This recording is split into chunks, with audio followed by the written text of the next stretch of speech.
Good morning.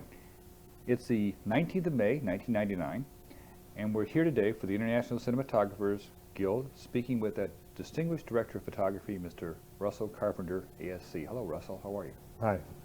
Thank you for being part of our Heritage Series. This is we've having a lot of fun with this, and it's been very valuable to our membership. So we're going to have a good time with you today, I'm sure. Okay, excellent. All right. So what we start off with is a little bit of personal history. Where are you from? Where were you born? Well, as far as being in this business, I'm both an insider and an outsider. An insider in that I've grown up in Southern California, basically.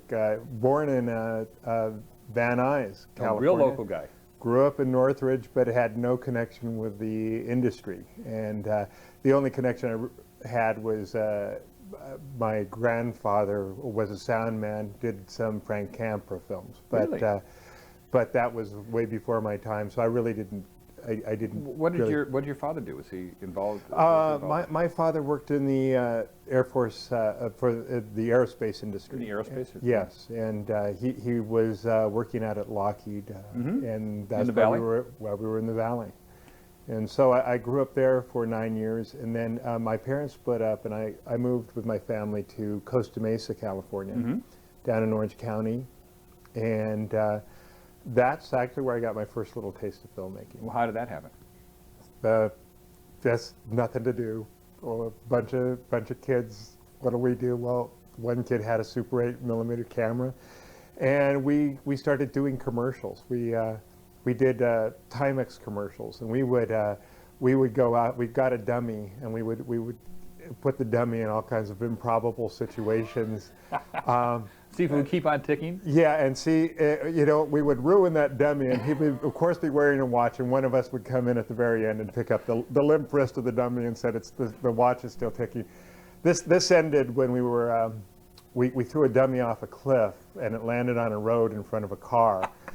And that was the end to our commercials. Well, a little Spielbergian type of kids playing with film and learning how to do it. And so you got the bug that way? Is that? Got the bug that way. We did pixelated films too, which were films that you shoot one frame at a time. And so we would get on our fannies out on the asphalt somewhere and pretend we were driving race cars. And this was a great way to spend an entire afternoon cranking out 30 seconds worth of film. And it would be the sort of technique that they use with all those Beatle movies. Oh yeah, exactly. That became, we were way ahead of that. You were way ahead of the time. Yeah. So this was while you were a high schooler? Or a junior high. Keep you off the streets doing stuff school. like that. And this is the kind of thing we did to pass time. And also, I was going to a school that had a television studio. It was one of the first in the country. In Costa Mesa? I actually transferred over to Corona Del Mar High School. So it was specifically Corona Del Mar High School. Corona Del Mar High School, yes. And we were working with videotape, and we had a little studio that broadcast throughout the school. Great. And it was all that stuff was happening, and I was also getting the bug by, again, kids had nothing to do, so we went to the movies on Saturday. And of course, the movies that were near and dear to my heart were things like Rodan and Mothra, just the really horrible Japanese science fiction movies that I thought were fantastic. I thought Godzilla was the living end. The best, huh? But when I was about 14, I took a class in an elective class during the summer in basically new approaches to sort of like visual perception. It had some fancy title, but what we did was we watched movies that I had never seen before, Bergman's Persona and Wild Strawberries.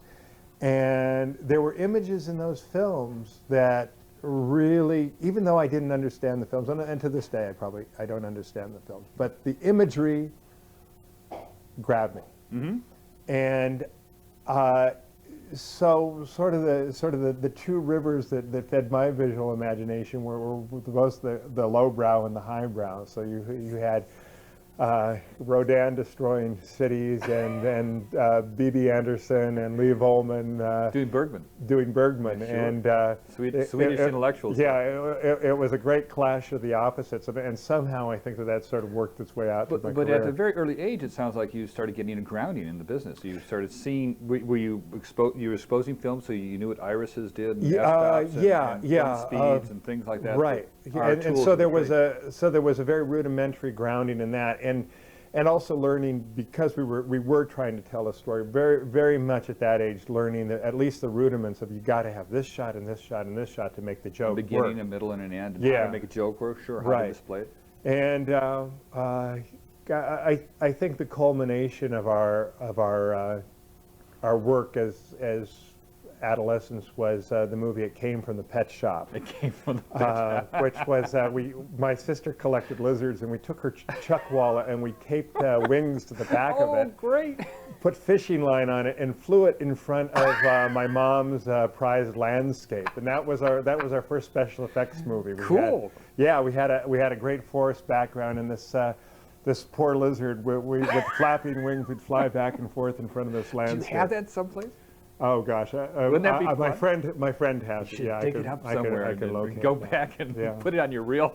Yeah. So I mean, there was no pretense to anything. It was just having fun. And after I got through high school, to put a peg on it, you graduated from high school in 1969 from Corona Del Mar High School. Corona Del Mar High School. Yeah. Great. We really didn't have any money, so there was no question that I was going to wind up at USC or UCLA. I wound up going to the closest thing, which was San Diego State, which at that time had a terrific television department. Sure. And on the recommendation of some people, I wound up down there. SDS University. SDSU now, yeah. And it was, it was an enormous school even back then. Sure. But what they had was, besides their television department, they had a public television station, a very small station.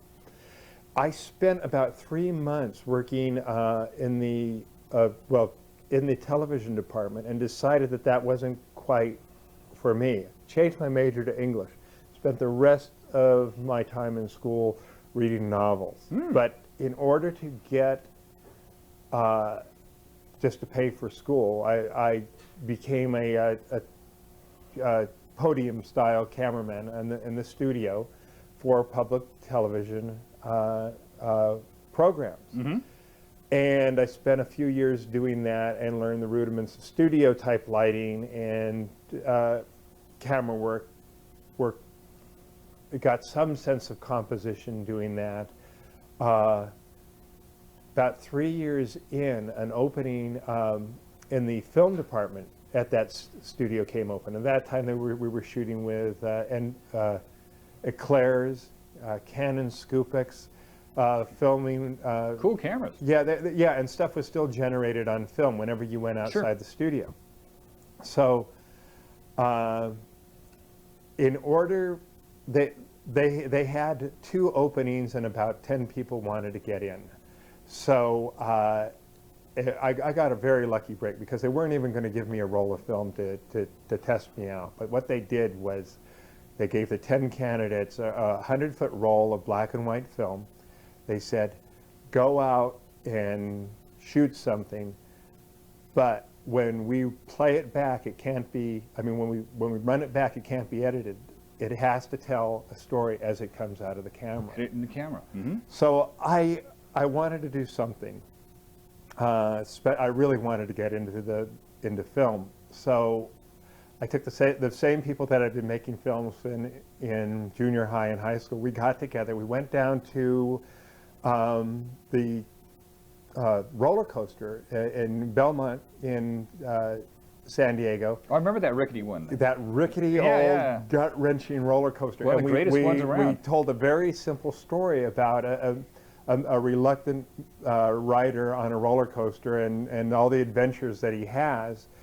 But in order to tell it and tell it in a filmic style and have it make sense as it came out of the camera in one piece, we cut it as an action piece, which means that we would shoot 7 seconds from one position, get the fellow on the roller coaster. He would do one ride, and we'd wait till the one moment when we needed 3 seconds from that position. Then we get his point of view, which was 3 seconds from the camera on the roller coaster. By the end of the day, we had a roll of film, but my poor friend had ridden the roller coaster 33 times that day, and I had been on 20 times. We couldn't even form a coherent sentence by the end of the day, but it was really, there was enough to show. It was enough to show the Wow, that must have turned out pretty cool. yeah, it turned out okay. Another bit for your reel there. Yeah, I think I still got it on my reel. I'm not sure. But it would have been action and stuff and Yeah, it was a forming sort of a very the infancy of the action career. So, and so I was really the only person who had done anything that ambitious, and so I got a spot at the station. Excellent. Spent the next few years doing local broadcasting, cultural, scientific, arts programs. Because the station was so small and because funds were so frugal, basically if you were assigned, if you got an assignment to do something, you were the director, the editor. Mm-hmm. You carried it right through from the beginning to yeah, end. you found the music, you carried it from beginning to end, and it was a terrific experience in learning the language of film. And because there was no real formal education here, I was a very lucky position, and I made every mistake you could possibly make. I would splice the same piece of film together so you'd have sort of like a Mobius strip of film.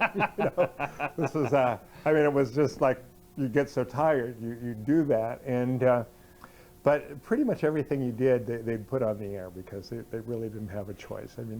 Just wasn't reshoots were unheard of.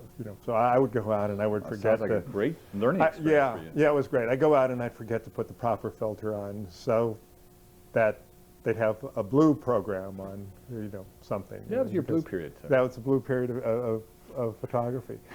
I was offered a job after I got out of school.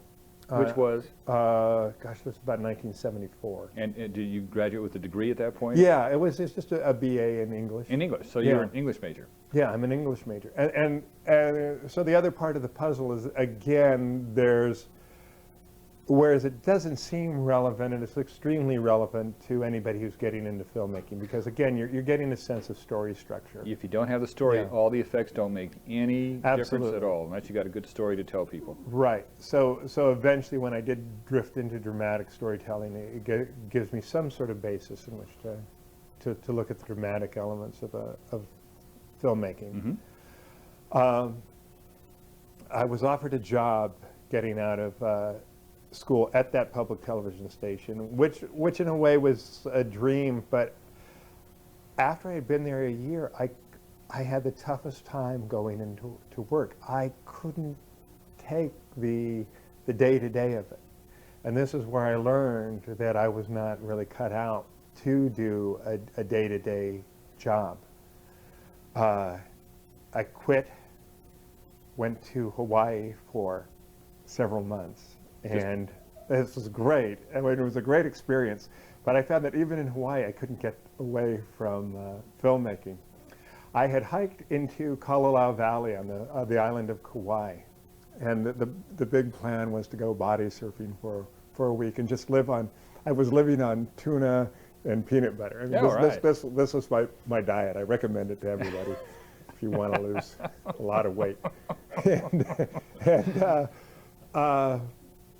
One morning I was sleeping on the beach and I woke up and I heard this whoop, whoop, whoop, whoop, whoop, whoop, whoop, whoop. And around the corner, all of a sudden there's this armada of helicopters.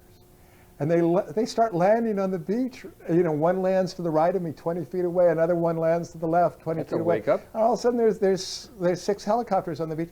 And these guys in shorts getting out, and they've got Panavision cases.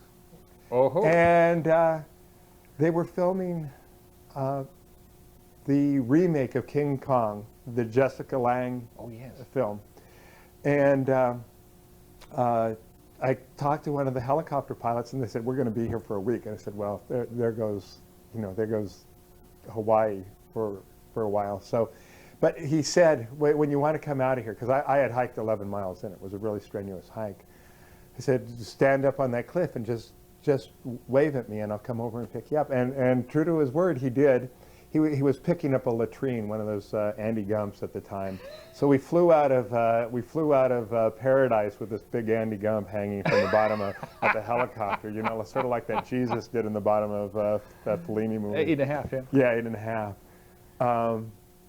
But it was sort of a reminder, yeah, that what I really wanted to do was be in film. So did you hang with the crew there at that point? They were so far gone. They were out around the bend in inaccessible places that I really couldn't get too close. And they were out on boats and stuff like that. But you saw the level of filmmaking. I saw the level of the filmmaking, and I thought, this is amazing. I mean, this is like, so many helicopters and so many lights and all of it. You know, it was pretty incredible.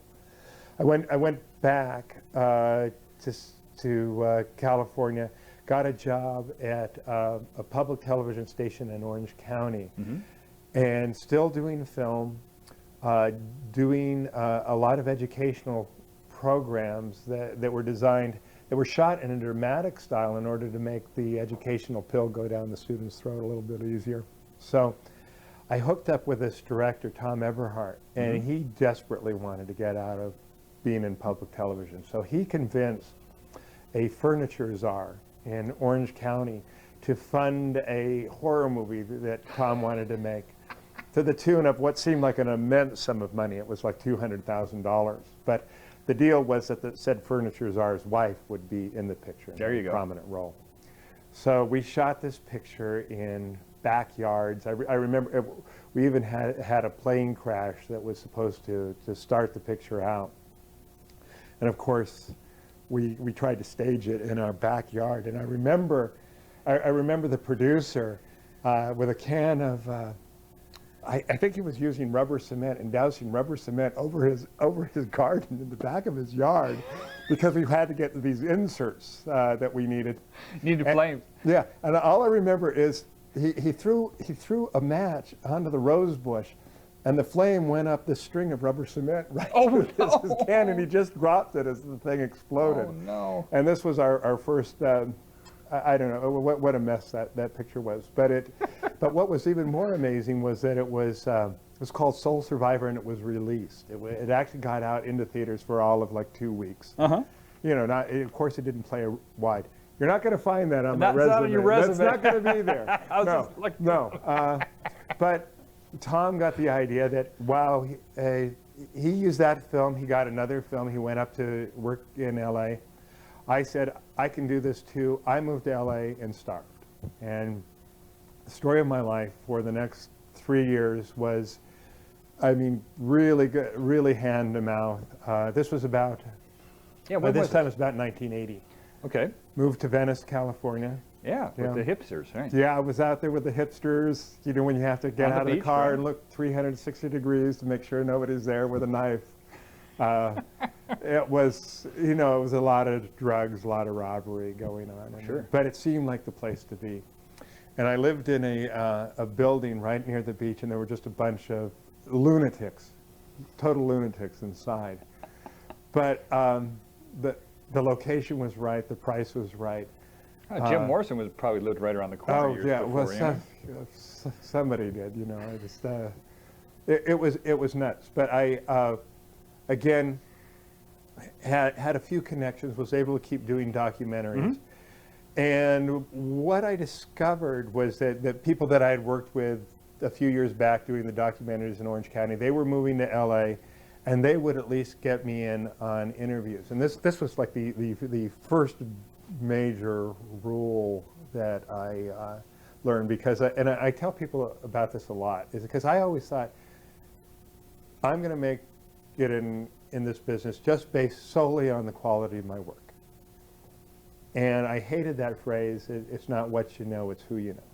But the truth is, in this business, it's a collaborative business, and it is who you know. It's everybody you meet. You're going to run into that person again, because Los Angeles is big enough to support a lot of filmmaking on a lot of levels, but you're going to keep running into the same people over and over again as you move along and they move along.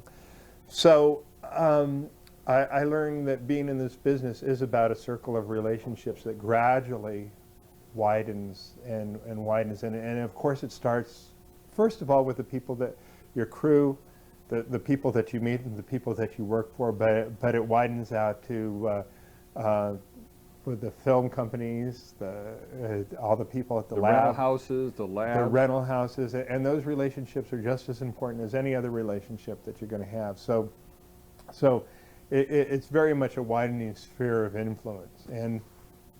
And if you're up for a job and just having somebody put a good word in for you just because they knew you and they had a good experience on a shoot makes all the difference in the world. Mm-hmm. So here I was doing documentaries, and I thought, and I had, because of the dramatic work that I had done down in Orange County, I had a little bit of the bug to do dramatic features, but I wasn't really having any luck getting into the union at that time.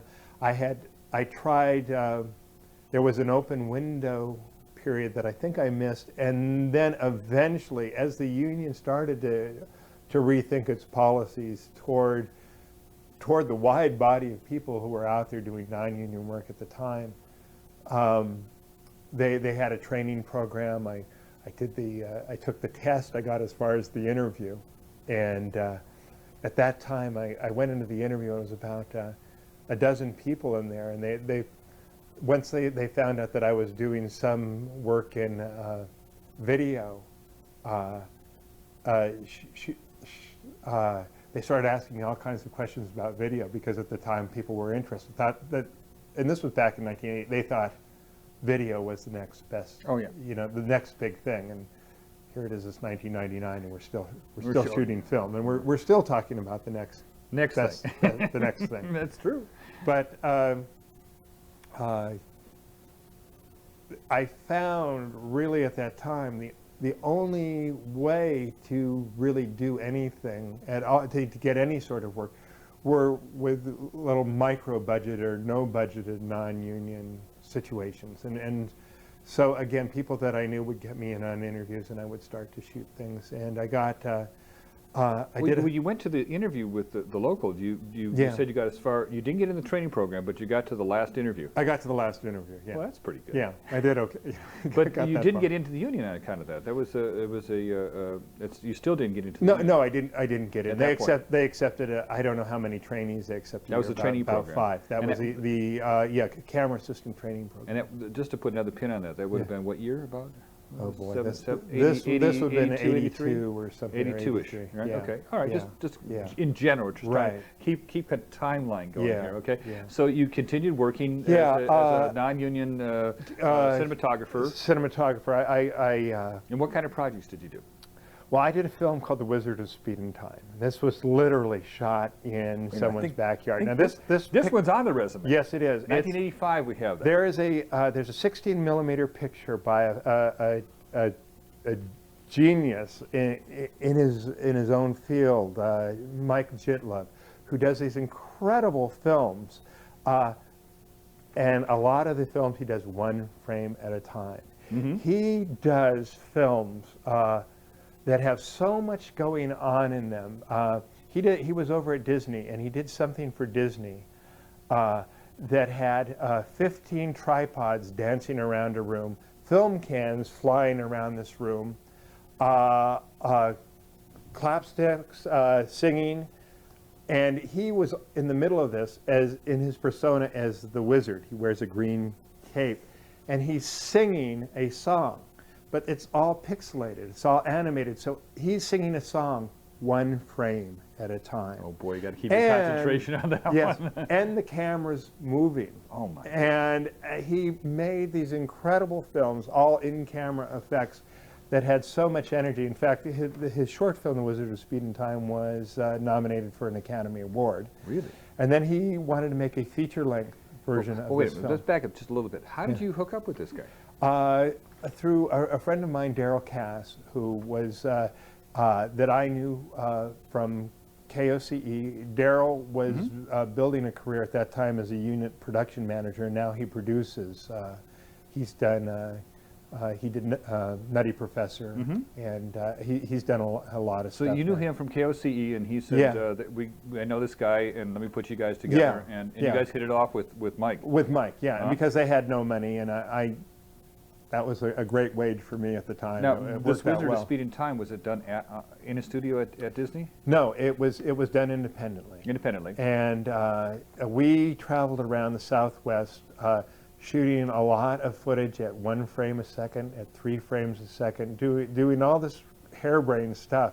He would get up, and we would find a slow-moving train, really slow-moving train. He would get his green wizard costume on, and he would run along beside the train. Now, he could run slightly faster than the train. Now, if you shoot that all at 2 frames a second, it looks like the train's doing 80 miles an hour, and he's running at 100 miles an hour. And so that's the kind of trickery that he liked to do. Did you have like a Norris unit, a stepper? We had something like that, Stepping but camera? this was even before. But I mean, More sophisticated stepping this was camera. much less sophisticated than the stepping camera at the time. So you had to figure out.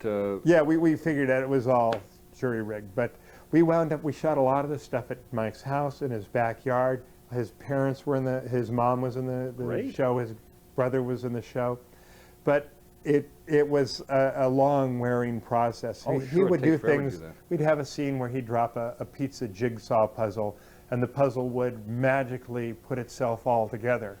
So we'd film the part where he dropped the puzzle, and then we'd point the camera down on the puzzle, and he would start 1 frame at a time. We would start putting this 600-piece pizza together. And this is how we'd spend the day.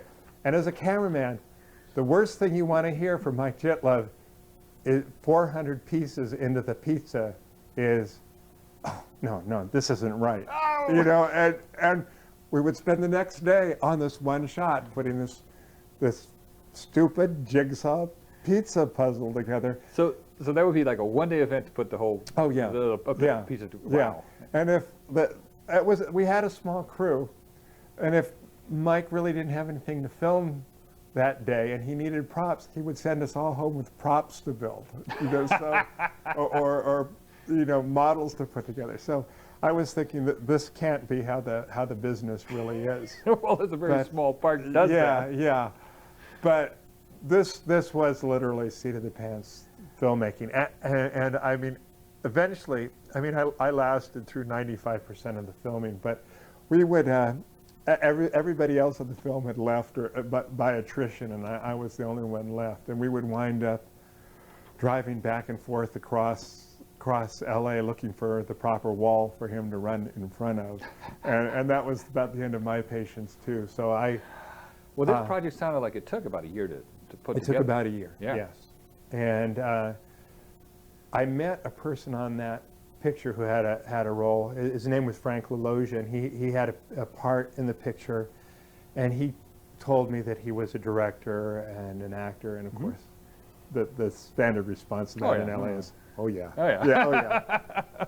And remarkably, he called me up about 6 months later, and he told me that he was going to be doing a picture called Lady in White. Which is the next item Yeah. on your resume here. Yeah, and he had a cameraman in mind for that, Darren Okada, a great cinematographer. And this really weird thing happened. Darren was shooting a commercial, and he was going to be shooting in a helicopter. The helicopter got about 20 feet off the ground. The engine coughed a couple times and quit, and the helicopter smashed into the ground. Darren broke his back, and he was out of commission for a year. I mean, at least on a cane. And the night before, Frank was going to shoot a trailer to raise money for his film. He called me up and said, "Can you come in and shoot this thing?" And I said, "Well, would I have a chance of shooting the feature if the trailer goes okay?" And he said, "Yeah." And so we shot this trailer, and true to his word, when it came time to do the feature, he called up and said, "You're the guy." So we went off to. What a kick. Yeah, it was great. And this was Frank really cared about how the picture looked. He cared about what it was. And it was really my first break because it was the first thing yeah. that anybody would ever really see. And So this is 1987. yeah, 1986. So 86 is when you're shooting it. Yeah. I'm going to try and get a time frame out here. This makes you about late 20s? Oh, no, actually, I was in my 30s, By that time, mid okay. 30s. Yeah, So so you've been, really... You've been beating around Hollywood for a long time, Yeah, getting your act together. Yeah, oh, absolutely. There are a lot of people who come into this business, and immensely talented people who come in, and within a couple of years, they've made a mark for themselves. That was totally the opposite with me. It was a very gradual, slow process. But I enjoyed that gradualness, and I enjoyed everything I was doing. You were still in Venice?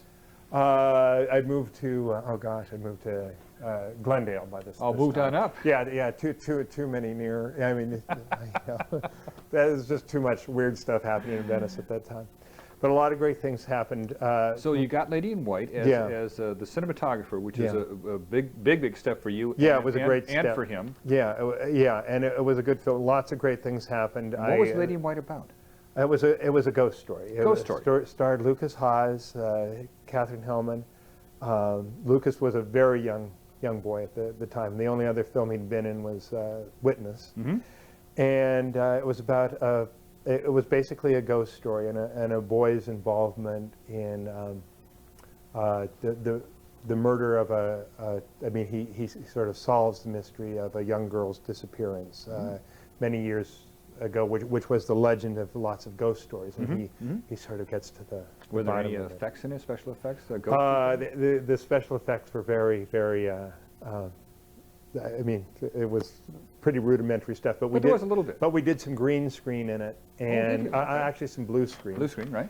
And so I started to get into learning special effects on that. Unfortunately, it wasn't like major stuff. It was just a standard like ghost, so it was kind of pale image floating through. Yeah, and there were some stuff that was the old style matte work, composite work too. So it got you to stretch out a little bit. Yeah. Got you to really move and tell a story. Yeah, it was great. And I met my wife, Patty. Oh, that was even the better thing. That was the best thing. And she's still here. She's watching right now. She's right over there. Yeah, taking notes. Yeah. And so that was the best. So you broke in as a director of photography. I mean, this was I mean, it wasn't like you had to spend 10 years. I mean, as an assistant and 10 years as an operator, moving up to the standard union ladder. Your time spent outside of the union system, but you're a director of photography. I was always a director of photography, and there are still some days when I wish I had the classic studio union training, but I didn't have that because of the way I came up, and because at the time I couldn't. I think having the opportunity to come in as a loader and work your way up is a very extremely viable. But Russell, by the 80s, that had disappeared. That didn't exist anymore. Yeah, it really existed in the 60s and a little bit in the 70s. And I found out, the other thing I found out was that when I did try to assist, I was a terrible assistant, horrible, because it takes a mindset and a certain skill set to be an assistant, and if you don't have that, you're lost. And I can't tell you how many horrible things happened under my watch as an assistant. Now on Lady in White, though, as the director of photography, did you operate at the same time? Yeah, I did the operating. Okay, so but you had an assistant working with you. Yeah, I had an assistant, and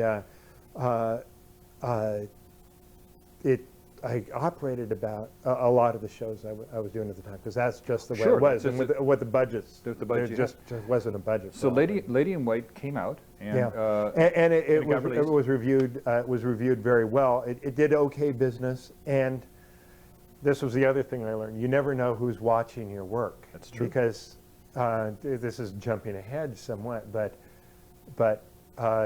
this was the first thing that Jim Cameron saw that I did, and I had no idea.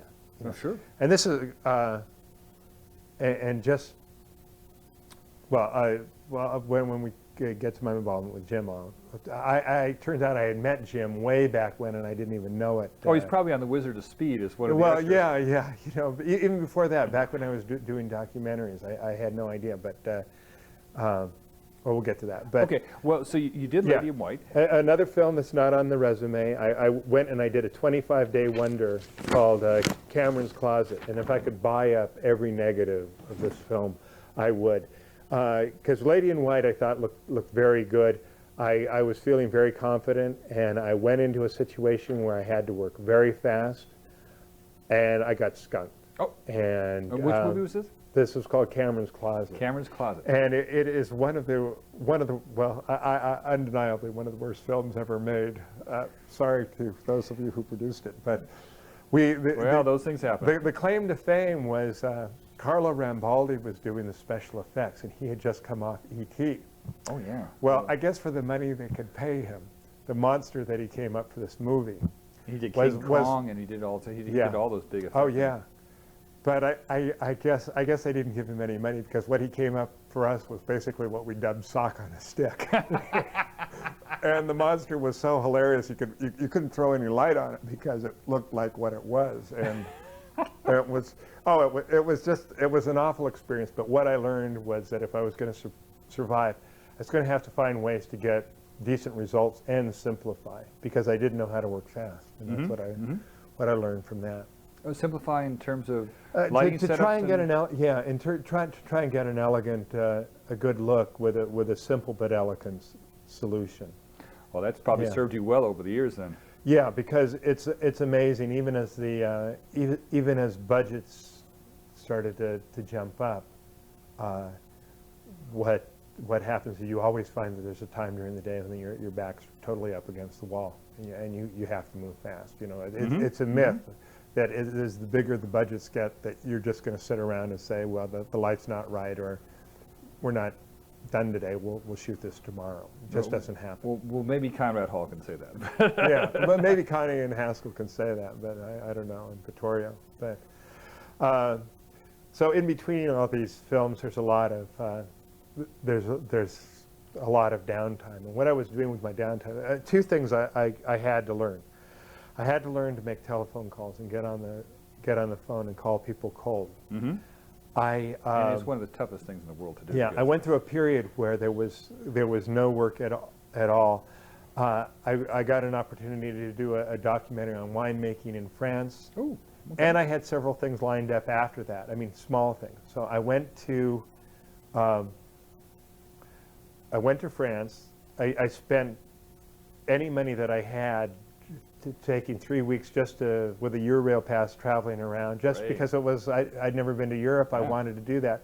But what was happening is every time I get to a city, I'd check back and I'd find out that one other job had canceled or been pushed. And I realized that when I got back to the States, I'd have no money and no work. But I enjoyed myself, came back, didn't know what to do. You couldn't pay in the bills.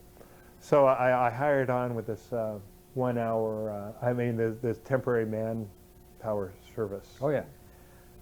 And the first job I had was putting labels on vegetable food bottles, plant food bottles, in a factory. Little bottles with little labels this big. And I walked into this room. There were 20 people in there. Well, actually, it wasn't that big.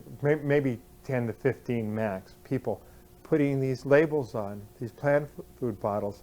2 hours in, I was so bored out of my mind. I mean, I would have left up, and I lasted the day, but inside my mind was just screaming. You had a guy, the supervisor, come on and say, that label's running downhill a little bit. That's, you know.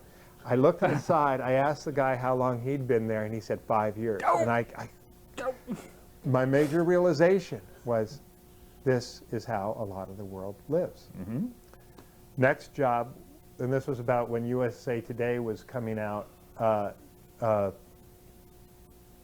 putting in newspaper racks for USA Today at night.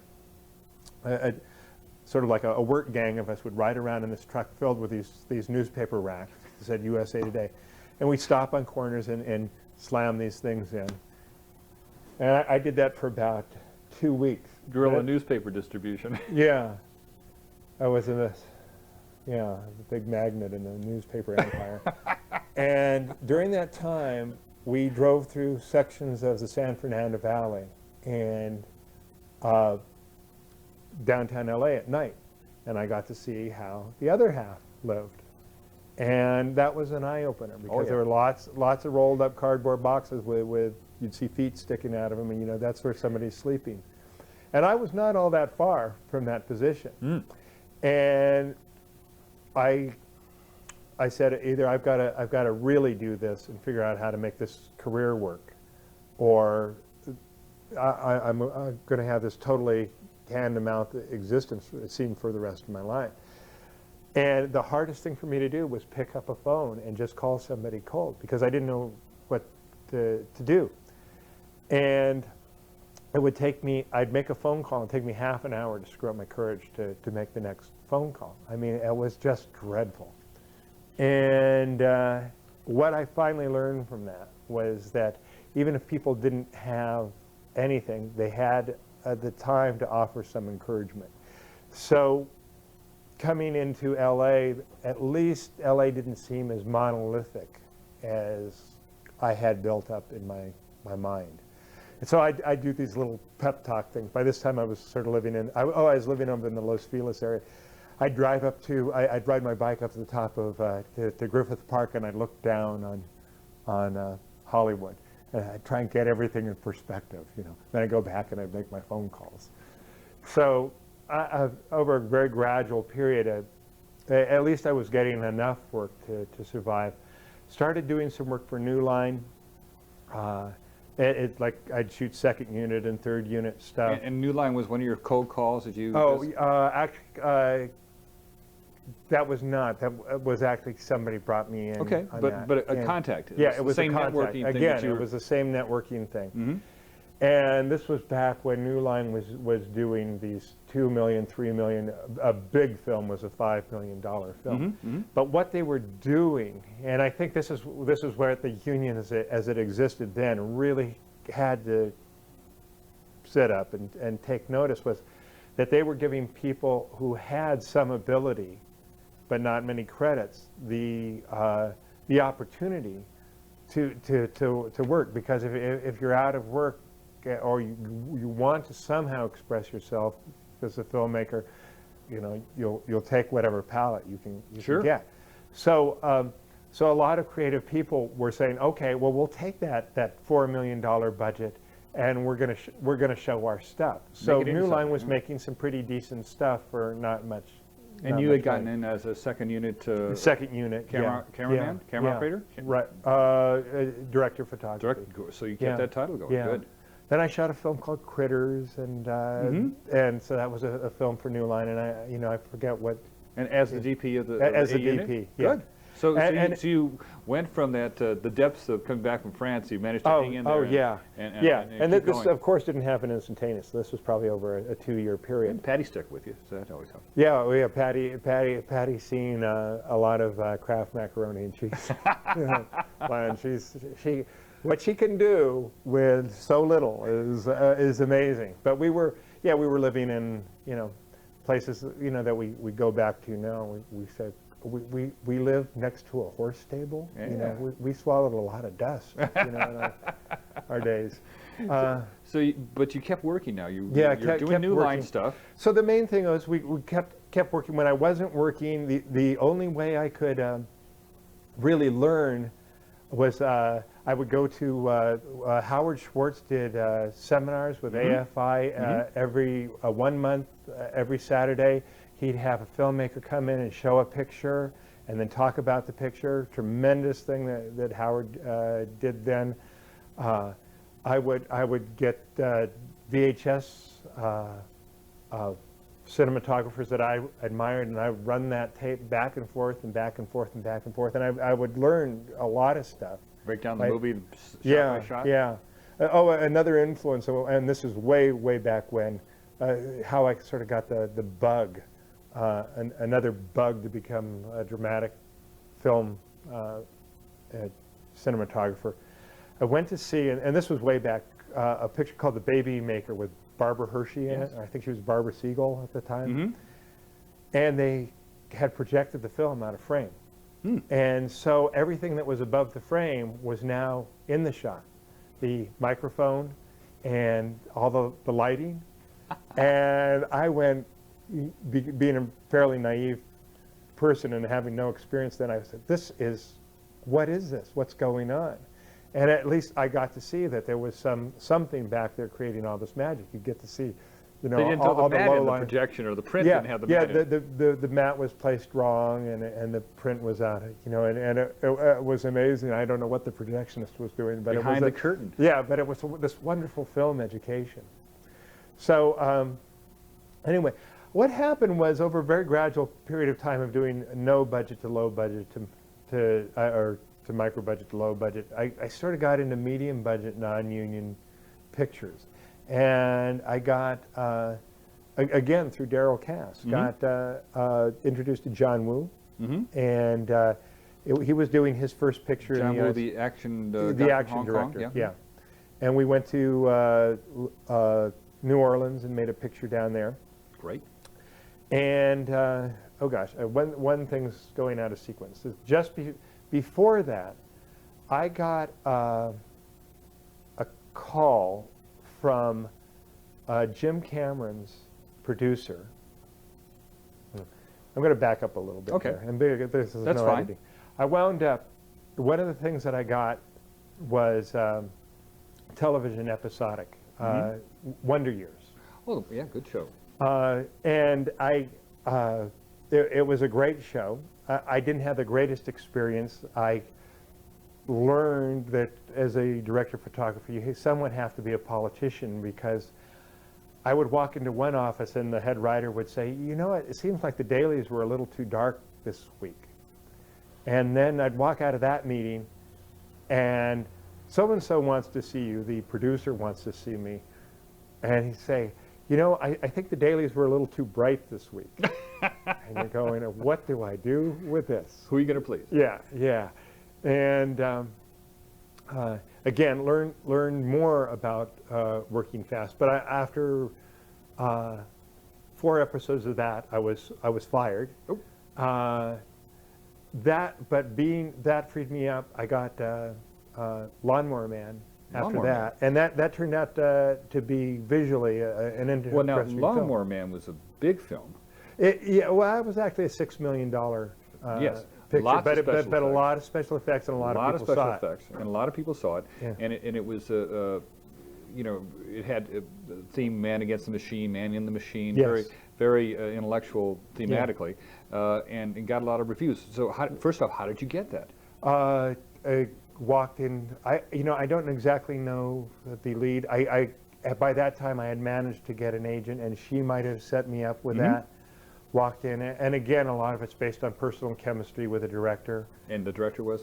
Brett Leonard, a very visual guy and he had so much planned for this film, but he had it planned out so well in his mind that in a very short shooting schedule, 35 days, I mean, we'd actually shot enough for 2.5 films. I mean, So he had it all storyboarded out. All that stuff was storyboarded. He had it totally figured out in his mind, and we were running from the moment we hit the set in the morning. We would know that if we weren't so far by 10:30 in the morning, that to go to Plan B and do the Plan B, and I mean, finish the day with Plan yeah, B. we were doing, I mean, a tremendous amount of setups. Well, that movie, as I recall it, had aside from the special effects sequences where the guy was in the rig and he was going through space and time and all that, which had to be, that was special effect. But there's a lot of story stuff too, in the face of the kid, where the kid lived, and how people were picking on him, how they treated him, how he was cutting the lawn of the lady's house, and what was it? They put something in his brain to make him grow intellectually. Oh yeah, they put a helmet on. The helmet on, and by bringing out the machine, he became kind of like smarter. Right? Yeah, yeah. It's And more sort of, attractive. it's basically a Flowers for Algernon, or a Charlie motif. And actually, Jim Cameron saw that film, and he had seen Lady in White. You know, it's like you never know who's watching your stuff, so you try and do your best work every time. He wanted to do a film called Crowded Room, and he was looking for a non-union cinematographer. And you were still a non-union position, right? Yes, and here's how the craziness of this. He on T2, he had one of his producers actually became an agent, and she was working for the small agency, Lyon Sheldon Agency, and she got she introduced my name to his producer. He called me. He told me, and this is, I know it seems hard to believe, he wanted to do a small non-union picture with a minimal crew called The Crowded Room. I showed him a film called Solar Crisis, which virtually nobody's ever seen. Yeah, you have it on your But resume here. it was actually a great looking film, went totally nowhere. It was one of the happiest things visually that I'd ever done. And it was such a letdown to realize that nobody would ever see it. But what I did was I got the footage and I transferred it to tape so I could put it on my reel. And I wanted to show Jim this, so I went back to the producers and I located some of the film and I showed him some reels. And from that, he said, yeah, I want you to do this. A week later, that picture went away because of some rights problems. I thought, well, this is the last time I'll ever, see. That's my Jim Cameron. yeah. After all. That's He what was a that'll big star be. at that That'll be point. my one brush with a big director. Mm-hmm. So off I go to New Orleans to shoot this picture with John Woo. And when I'm down there, when I'm down in New Orleans, I get a call from Jim's producer, Stephanie Austin, and she says, Jim wants to talk to you about this next project that he's doing. And I can't put this together in my mind because I'm reading the trades, and the only next project I see is this big Arnold Schwarzenegger film called True Lies. And I'm not putting my name and that project together in the same thing, So I go to this meeting with Jim, and we meet at this restaurant, and this is the picture he's talking about. Holy. And he's halfway through the lunch, he starts talking about, well, when we get to Washington, we have these things to shoot, and I think we're going to try something that's never been done. He's already hired you. Well, it took me 2 days to figure this out, but fireworks are going off in my head, and I'm going, he just started to say we. He never said, would you like this, would you be interested in doing this? Never, it was just like, he just said, we'll be doing this, and then in Florida, we'd probably try this technique because it hasn't been done before, but I think it can work. Shake his hand, run to the phone booth, call my wife and said, I think I was just hired to do this big thing, Whoa. So I called my agent, Robin Sheldon. She calls back 2 days ago and she says, you knucklehead, you were hired to do this picture. And so that was a really big break. Wow. Yeah. So he had been watching you from afar. Yeah, he'd seen about three things. And he decided he liked you. Yeah. And you work and, Yeah. and liked you from Yeah. meeting with you and hired you. Yeah. What- I had what also a done deal. a horror picture called Pet Cemetery, and Eddie Furlong was in that. Mm-hmm. And Eddie Furlong's people also mentioned my name to Jim. The point of this is that you never know where connections are going to come from. And that's what I talk about, that circle of The whole relationship. mosaic, yeah. You never know where the next opportunity Now, earlier could come you from. had mentioned that you had run into Jim. Did Yeah. you guys put it together ever where you had run? Yeah, he had come through the Orange County Public Television Station umpty-ump years ago, and the fellow who introduced Jim was in the sound department and said, this is my friend Jim. Jim wants to do this picture, and he's learning a little bit about filmmaking. And it was great. We shook hands. Can you help him out? Yeah, One of those exactly. deals. Can you help him out? Exactly. Yeah, and you were gracious and did. Yeah, a little bit, but I mean, it was like, and then that person who introduced Jim had been, later was with Jim for several years for the big pictures. Jim's very loyal. He could be a slave driver and a taskmaster on the set, but he's very loyal to people, who are loyal, in that way. So, Well, Russell, listen, we've now talked about an hour. okay. This sounds like a logical place. I want to Yeah. come back and talk a Yeah, lot great. about Jim Cameron and all the things that passed from that time. But let's take a break right now Okay. and come back. Can we do that? Okay. Great. Russell, we're back. Hi. It was a nice little break, Yeah, it was good. Got a little Yeah. pee break in here. Now we're going to get into some more good stuff. That so far is doing very well. Great. This has been a terrific interview. Great. where we left off, you had managed to get on to True Lies from your old fan, James Cameron, decided to hire you, and to your surprise, he did indeed hire you at that lunch and put you on the show. Now, it was a union show, and you weren't a union It started guy. off non-union, and Okay. it was sort of a bit of Hollywood trickery. Why they started it off non-union was they wanted to at least get the sets built, because keep the construction costs. And then they went union. Then they went union. Very, very sly. But very fortunate for you, because that got you that allowed me to sort of come on as a director of photography. I was able to come on into the union on that show. Excellent, congratulations. Yeah, thank you. Yeah, that was a big step. Now let's talk about the show. It was a big rolling adventure. Ended up with atomic bombs. You know, come on. The whole thing. The whole bit. I mean, this is and it continues to be an example of big time Hollywood filmmaking at its finest. A good story, attractive characters. You know, the effects. You know. Arnold didn't fly that machine. Someone else did, of course. Not all the time, no. Not all the time. And he wasn't really fighting up there on top of the jump jet, the Harrier jump jet. Yeah. But how did, first off, what did it look like to you? Do you handed a script? Do you storyboards? What did it look like? You get a script, but on a picture like that, and on pretty much any James Cameron thing, there's a volume of storyboards that mainly have to do with the special effects, because every shot has a price tag on it. The studio wants to see that storyboard, and they want to see a breakdown that accompanies that storyboard, just what it's going to cost to produce that shot. So that's usually in place by the time I come on to any project. And I use that sort of as a plot to see what the thinking process has been up to that point. And so at least on the huge special effects parts, I can see where people have been going so far, and allows me a way to get on board rather quickly. And then usually after that, I'll run right over to the special effects supervisor, and from there I'll run over to the art department and talk to the production designer and say, what have you done so far? And then start to get my two bits. This is in pre-production still? That's in pre-production, yeah. True Lies was, of course, by far the biggest thing I'd done to that point. And I think it had a really decent pre-production schedule, 3 months.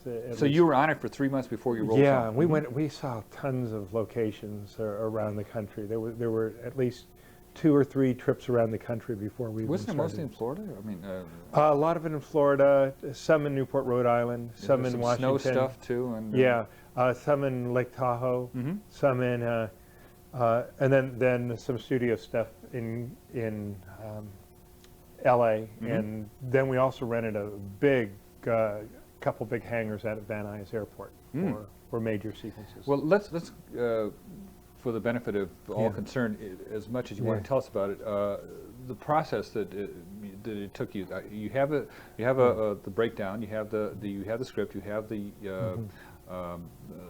storyboards. Now, these are extensive storyboards. I mean, a lot of detail in each sequence. In terms of the action sequences, and on this picture, other sequences, like in True Lies, the domestic sequences between Arnold and Jamie, nothing there has been storyboarded. Usually, every production is different, and usually the first thing that I do is I try to make myself receptive as possible to the visual intent as it comes out of the director's head, you know, and sort of become a sponge for a few weeks, and then start to bring things back into the process. I look at a lot of films. I look at all sorts of still photography. Everything I can get almost from any arena, I'll bring and I'll put into a very large book that I call my brain book, and I'll break down each scene. And on one page, I'll have basically the aesthetic trajectory, where the ideas that I'm thinking about, the lighting. Then on the other page will be all the technical stuff. And because that serves 2 purposes. By doing this, I know the project as well as I think I can know it. And then with also writing down the technical stuff, the crew has, the armies are set marching months ahead of time, and so that the key grip and the gaffer, they're going to know that when we get to this scene on this day, that we were talking about we needed xenons, or we needed a musco light, or something like that, or some exotic grip. And this is the time when you establish with the art director the look of the show? Yeah, well, yeah, it's, boy, again, it differs every time, but yeah, the look of the show is something that evolves. And it's so director dependent, because sometimes the look of the show comes out of the director's vision as he shares it with the production designer and the cinematographer. There are some directors who are somewhat reluctant either to share that vision because they're working on it in their heads themselves, or as Dean Cundy sometimes says, he says the job of the director of photography is to carry the visual intent of the director, or if there is no visual intent, to invent one for the director. There you go. And it happens differently every time. It's a sliding scale, somewhere in between there. The stories of Jim Cameron is that he very much knows, though, what he wants to yeah, but in pre-production, sometimes that's not so forthcoming. And he's still evolving. It was a very painful process to learn how to get the information that I needed. It took me 3 projects to do that. To learn how to read Jim's mind. Yeah, and to learn how to pull that information out, and then also getting into production, and basically to have by the time we hit the set, to have the lighting actually pretty much ready. Okay, the lighting, you had mentioned before, you learned in this long apprenticeship of yours to be fast and efficient with a minimal amount of instruments. Did you bring that philosophy through with the lights? Sometimes, a lot of times things are a hodgepodge of different techniques. On something like True Lies, and then sort of following that through, do something as big as Titanic.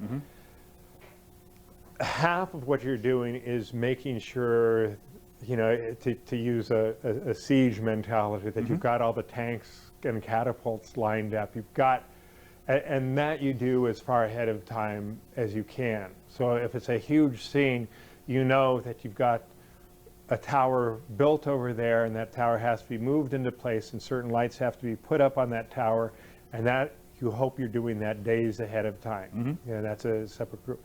And then that's long-range planning. In the midst of that, as you're shooting, things are coming up that you have to come up with sort of quick and facile solutions for.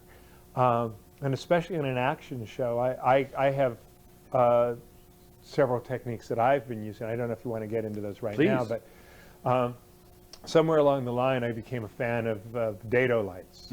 And because they're somewhat actor-friendly, and that you can get them close to actors with a minimum, I mean, they hardly put out any heat at all. I started to use these in terms of working in small areas. So I use different sizes of dado lights, and then... And you can hide them behind you can hide them behind things. I'm sorry, I want to take that back. Dado lights and kinoflows. Kinoflows too, yes. The kinoflows and the dado lights became two major tools, because the dado lights, I can put them anywhere and put them up quickly, and the kinoflows is because they're relatively cool. Yeah, and glue them to the wall. And they're actually a very handsome source. Shadowless. On a face. Yeah.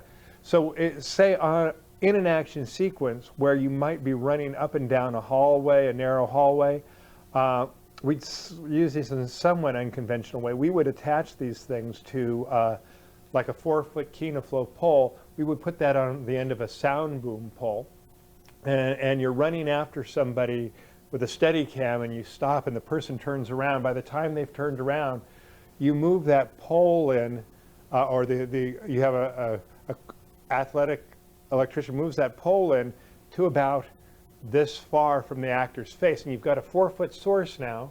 Right off the edge of the frame. Right off the edge of the frame. And that one 4-foot tube is acting with much the same characteristic that a 4x4 silk or some other sort of beautiful diffusion with a big light behind it would. No diffusion at all on the Kino flow, just No a straight diffusion tube? at all on the, because especially say a situation like Titanic, we're running down hallways that are very, Sure. very narrow, another option is our hammerhead option. You'd have that same sound pole, but at the end you'd have of it sort of like a hammerhead shark or a T. You'd have a 2-foot Kino flow or set of Kino flows, and you could drop that in over the camera, and it would come down and get into the eyes. Wonderful. And A little then, bar of light. And then yeah, a little bar of light that would read as an eye light. And then the actor turns and takes off. You raise the bar up, and off goes the camera again, and everybody's racing down. That's the kind of great. thing. That's fast and efficient. Yeah, that kind of thing. I also sort of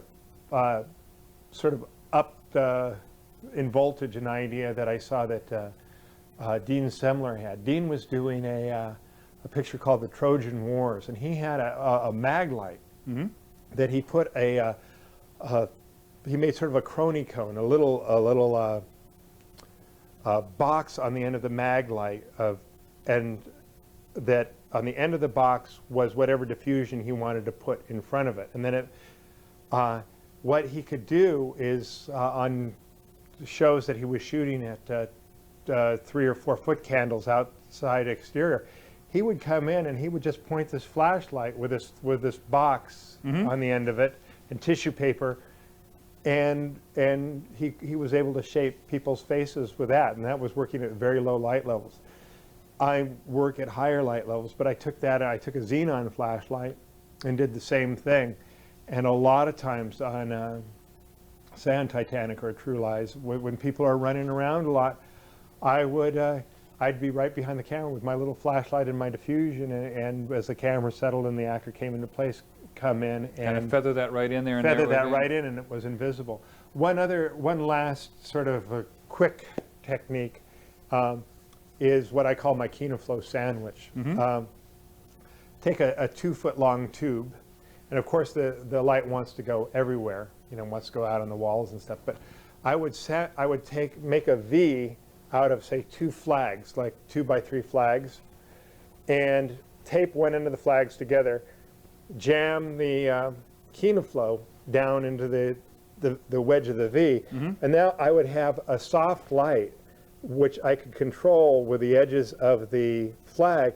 So in a very low-key situation where you wanted the faces to glow but not get over everything, and don't want to spill on the walls or anybody else, huh? You could, as an actor stuff, you could sort of bring that up and feather that on in an invisible way, and they have a very beautiful glow and an eye light. Those are sort of the trial by terror. I gotta get that light in quick. we came up with. Again, it's amazing. You can spend.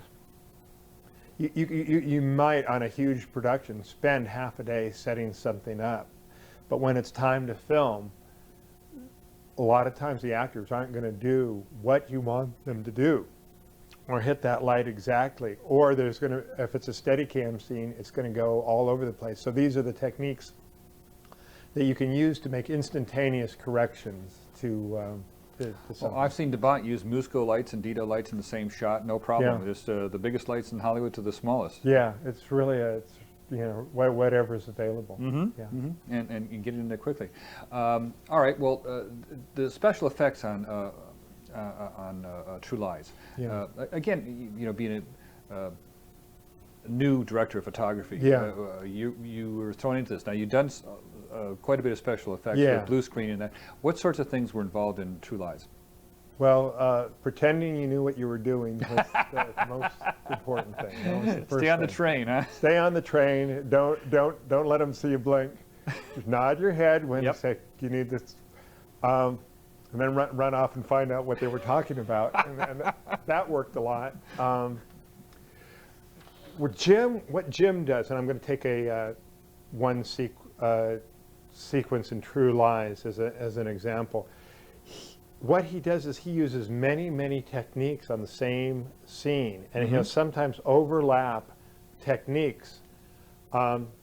what people don't realize is that a lot of that chase scene on the bridge when the terrorists, At the end where they're all the limo vans is are out on chasing, the, right. a lot of that, I'd say 80% of that was shot on a studio. Really? Using rear screen projection. Oh, inside of the car, of course. Inside the car and inside the vans and inside the helicopters looking out. That was all rear screen projection. It's a lot safer on the actors doing it that way. It's a lot safer. Of course, a lot of that has to be thought out way ahead of time, so you have to know where each car is supposed to be and stuff like that. Eventually, we shot a lot of rear screen on that. Eventually, that sequence ends up on a skyscraper in Florida. We shot so many different techniques. We shot with a plane actually up on top of a building, up on a gimbal system. Mm-hmm. We surrounded basically we built a terrace of scaffolding on top of this skyscraper, put this plane on top, and then on one of the lower terraces we made enough room for a lumicrane to move around the plane. And then hanging above the plane and coming down from a construction crane was a telescoping arm, like a technocrane that had been rigged by Simon Jays to work upside down. And what this allowed us really to do was to create a real sense of movement by moving the cameras much more than we were actually moving the plane. Sure. And by moving the camera quickly, we could get the illusion that the plane was doing 360s and all kinds of stuff. We filmed a tremendous amount of stuff live action in that sequence. But there were certain shots looking straight down we couldn't get because, of course, we'd see that the plane was on a gimbal system. So we went to, when we were back in LA, we filmed wider shots, and that sequence is as green screen shots. And that was extremely difficult because the plane was moving around, and and the major problem we had was that the plane had a cockpit that reflected every single light that you put up. I mean, you could put up any light, and somehow this thing would manage to catch that light. John Bruno, the special effects supervisor, and I did a test before we went out to Miami with a plane that looked very much like the plane we were going to use. And the conclusion we came to was that we were toast. We didn't know how to do this. We begged Jim, shoot out the cockpit window as soon as you can, which mercifully is what he did. When the bad guy shoots the cockpit window out and it shatters, right. That was because that's in there because we were so desperate, that we didn't want to deal Kills all with the reflections at that point. We didn't want to deal with the reflections when we got back into the studio. So we did a lot of green screen technique. And then we shot rear screen. For the background plates. For the close-ups, there's a little girl and she's out on the nose of the plane. Yeah. That was done because he determined that he could get certain movements and certain intensity using a rear screen for those certain shots. And then... Now wait, but you'd have to match in the studio the same lighting that you had and day exterior. Yes. I mean, so this is a trick. That was the nightmare, was keeping the lighting consistent across 4 or 5 different techniques. Yes. And so a lot of people say, well, it was a daytime exterior, how hard can it be? Oh, but please. It's one, you're up there on top of the building and the sun is moving. Yes.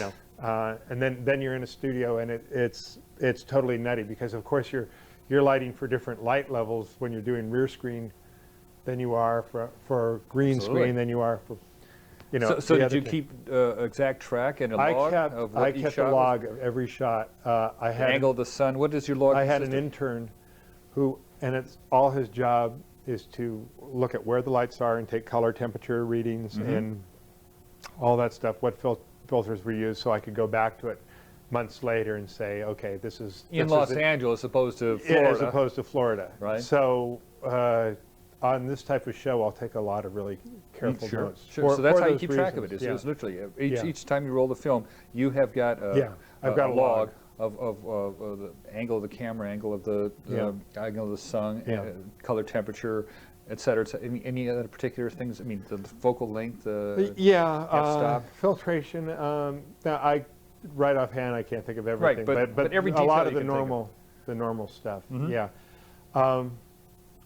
We did one other technique, which was incredibly expensive. There is a couple floors below the top of the building. The terrorists have taken over one of those floors.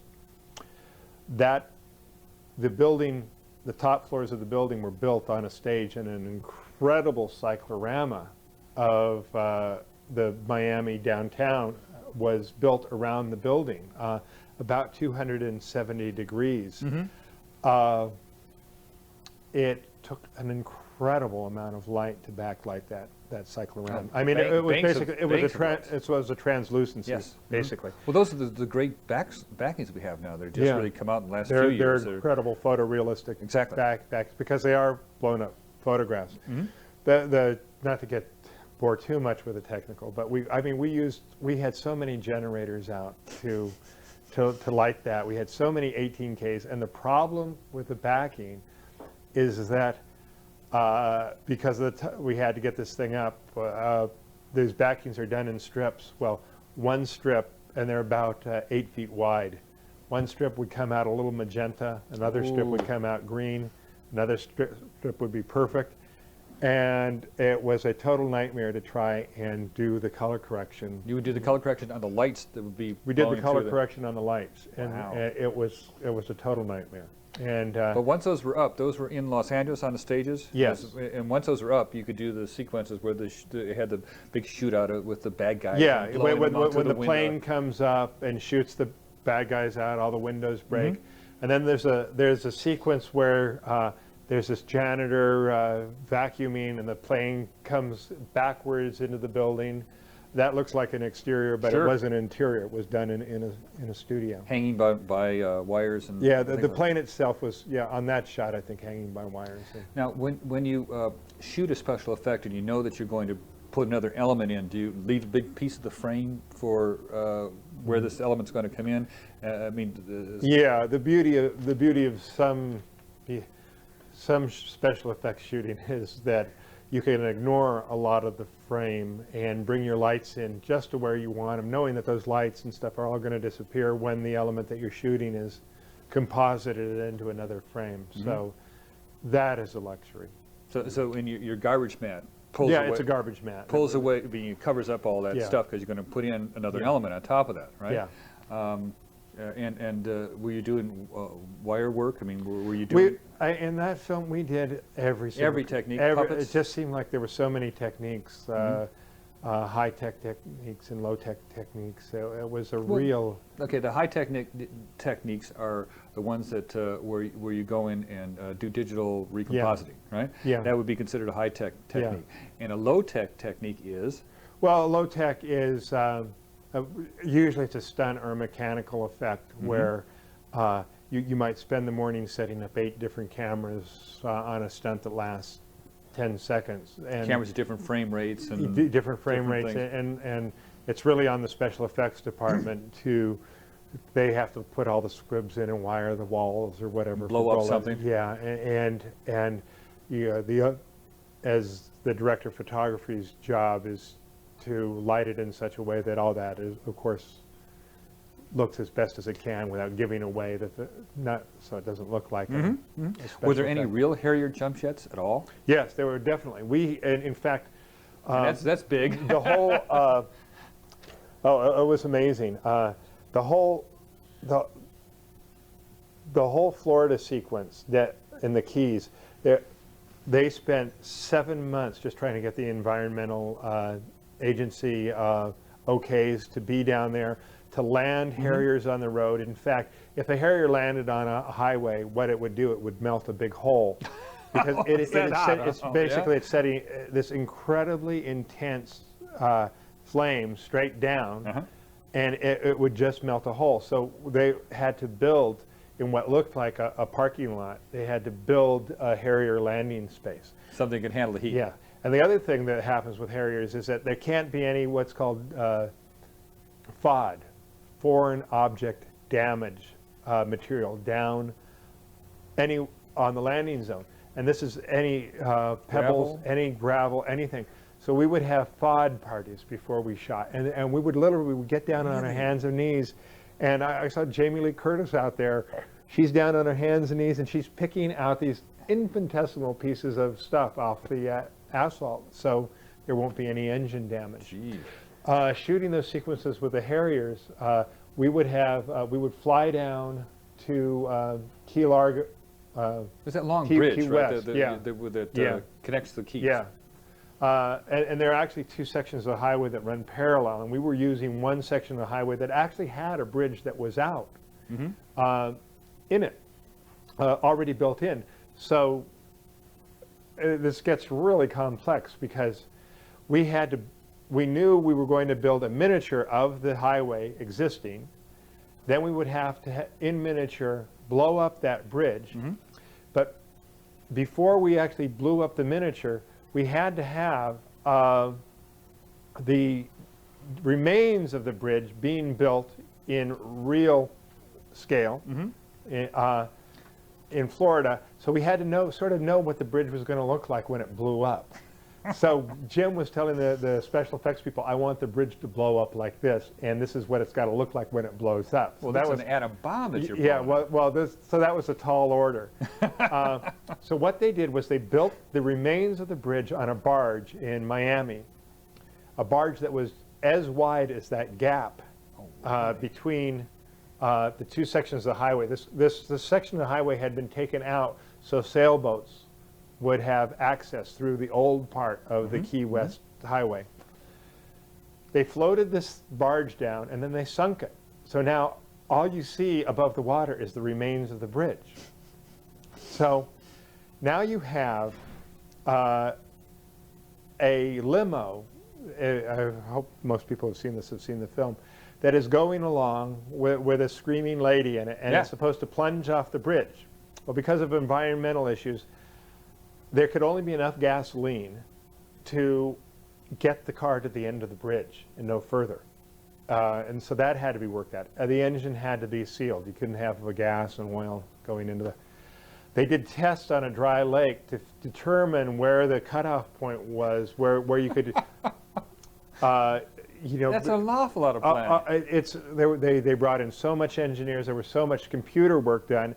Based on the computer work, they figured out exactly how far the car would go. So we placed our cameras according to that input.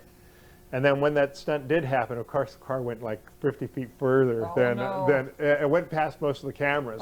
We had one great shot that was so much better than anything we had down on the ground, and that was the only shot. The helicopter shot. The helicopter shot. And that's what you used. And that's the one we used. But